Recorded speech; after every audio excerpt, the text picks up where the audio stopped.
अनधिकृत ठिकाणी अजिबात फ्लेक्स लावता कामा नये.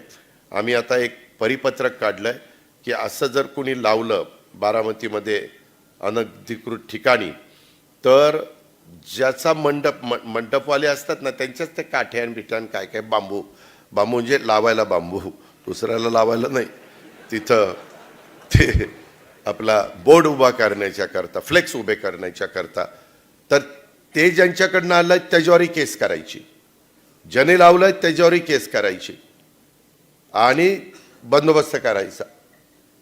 ह्या पद्धतीनं आपण केलं पाहिजे. पिंपरी चिंचवडमध्ये पण ते करा. अजित पवाराचा वाढदिवस असो नाही तर देवेंद्र फडणवीसाचा वाढदिवस असो, ते आता लोकांना सोयीचं झालंय. काय झालंय, 22ला त्यांचाही वाढदिवस आणि माझाही जुलैला वाढदिवस.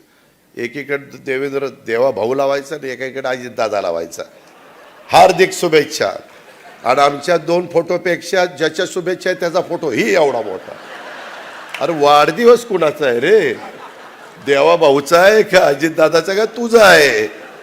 पण त्याचा एकटा फोटो लावला तर कुणी बघणार नाही, म्हणून ह्याच्या दोघात ह्याचा हे जे काही प्रकार चालतात हे जरा बंद करा. जिथं फ्लेक्सच्या जागा ठरवल्या तिथं लावा ना, ज्याच्यात दम आहे, ज्याच्यात काय लावायचं, पैसे खर्च करायचे करा खर्च, पण त्याच्यामुळं आमचं शहर का बकाल करता?